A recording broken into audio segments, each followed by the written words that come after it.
Bienvenue, chers téléspectateurs, sur notre chaîne. Aujourd'hui, nous allons parler des déclarations du président ukrainien Volodymyr Zelensky, qui exprime son regret de ne pas avoir été invité par le président républicain Donald Trump à assister à son inauguration le 20 janvier 2025.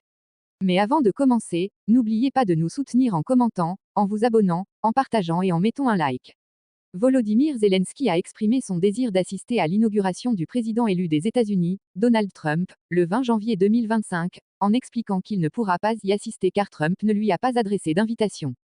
Zelensky a déclaré dans une interview avec le journaliste américain Lex Fridman, « J'aurais aimé cela, mais honnêtement, je ne peux pas assister de cette manière, pendant la guerre, parce que le président Trump ne m'a pas invité directement. » Tous les regards sont tournés vers l'inauguration du président élu des États-Unis, Donald Trump, le 20 janvier 2025, qui se déroulera dans la capitale, Washington, du côté ouest du bâtiment du Capitole. Les ambassadeurs et autres diplomates de haut niveau sont généralement invités à assister à l'inauguration du président américain, et aucun dirigeant étranger n'a assisté aux cérémonies d'inauguration américaines depuis 1874, selon les archives du département d'État datant de cette année-là.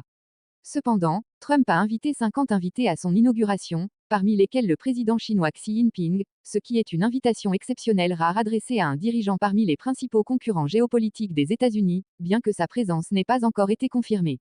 Des sources chinoises ont suggéré que l'ambassadeur chinois à Washington et sa femme pourraient assister à l'inauguration, et d'autres responsables de Pékin pourraient les rejoindre. Parmi les invités se trouvera le premier ministre israélien Benjamin Netanyahou, qui n'a jamais assisté à l'inauguration d'un président américain. Trump a également invité deux dirigeants qui sont de fervents partisans de lui et d'Israël, le président argentin Javier Milei et le premier ministre hongrois Viktor Orban. En ce qui concerne Volodymyr Zelensky, Trump a clairement déclaré lors de sa première conférence de presse après sa victoire aux élections dans son complexe privé, Mar-a-Lago, en Floride, qu'il ne lui adresserait pas d'invitation pour assister à la cérémonie d'inauguration.